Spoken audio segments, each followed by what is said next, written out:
3, 4, 5, 6, 7, 8, 2, 2, 3, 4, 5, 6, 7, 8, 3, 2, 3, 4, 5, 6, 8, 4.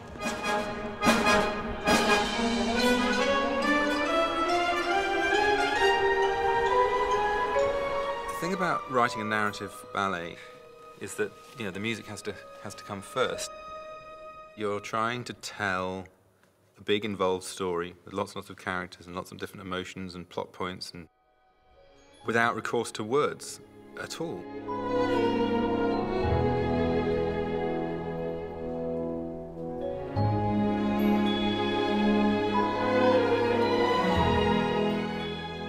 It was really, really important to me to have a composer who understands how to write for situation and for character. And because Joby'd had some experience writing for film as well, that sort of made him the ideal candidate, really, for Alice.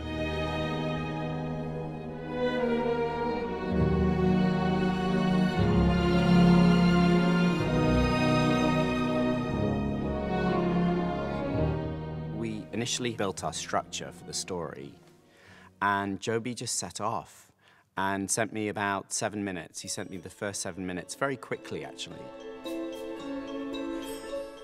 Lewis Carroll was a big, he was a photographer, a very fine, pioneering photographer. And this idea of sort of clockwork, kind of strange, kind of automaton kind of world was something I was interested in. So I wrote this funny little ticking thing with this sort of little sort of clock ticking, sort of slightly off kilter. And over the top we have, I can't play it sadly.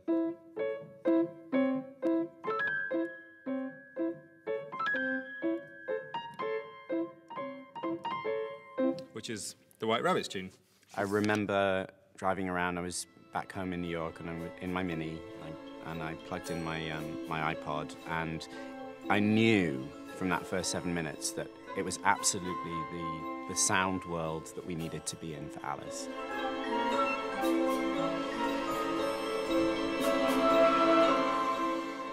The most complicated part, actually, is building the structure for the ballet, going through the story as chosen and deciding, okay, so how long does this episode last? How long should falling down the rabbit hole last? How are we going to do that? Does that depend on us writing a passage of music, or do we talk to the designer to say, how long do you think, you know, your design concept for that moment might be? So you kind of build a mathematical structure for the ballet. When Chris said he was going to make a ballet of Alice, I thought, you're insane, you know, how could you make a ballet of this, you know? I couldn't imagine it at all. I knew Bob was right for this because I knew there would be a great deal of fantasy involved. And he knows how to create stage magic, sometimes in the simplest of ways. It was a very complicated thing to start because, you know, it involves all sorts of illusions and, you know, the growing and the shrinking and all of that sort of stuff. I had no idea where to begin. Yes, it was daunting, but we sat down together, and I think actually taking a launching off point as the book and words, you know, how might, you know, perhaps Alice is falling into the book itself, and how letters might sort of play into that as a design element. And once we'd unlocked that, then off Bob went and came up with these marvelous images. I knew I wanted it to be quite childlike at times. Then when I heard Joby's score, the atmosphere of that began to really kind of work on my imagination a lot. I play Lewis Carroll and the White Rabbit. So it's kind of two really different characters. One kind of calmer, older gentleman, you know, and then this sort of nervy, bit grumpy, twitchy rabbit.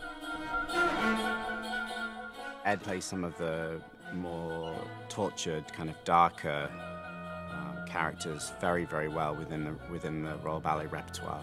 So it was fun to sort of explore a different side of his nature. Sometimes creating a new ballet can be very, very difficult. It can be a struggle even, and Alice really wasn't. We had a very, very good time putting it together.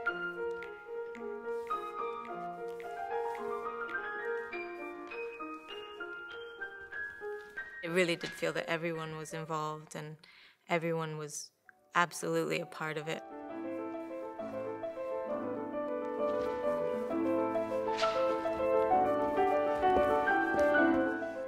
It's a really enjoyable role to dance. Alice is about 13 or 14 years old, and she has a slight crush on Jack, the garden boy. So she's discovering herself. She's starting to imagine a different life. She's coming out of childhood and she's coming into adolescence. I think in the same way that a composer has to find a musical language to describe each character, similarly, I have to do that with the movement. I've worked with Chris for many years now, and I really enjoy working with him very much. He's a choreographer who doesn't just dictate his steps. He really doesn't mind a little bit of collaboration. I really love that he lets people try things. He's always a brilliant person to work with in the studio, so much energy, and he's got such a brilliant vision of what he wants to see.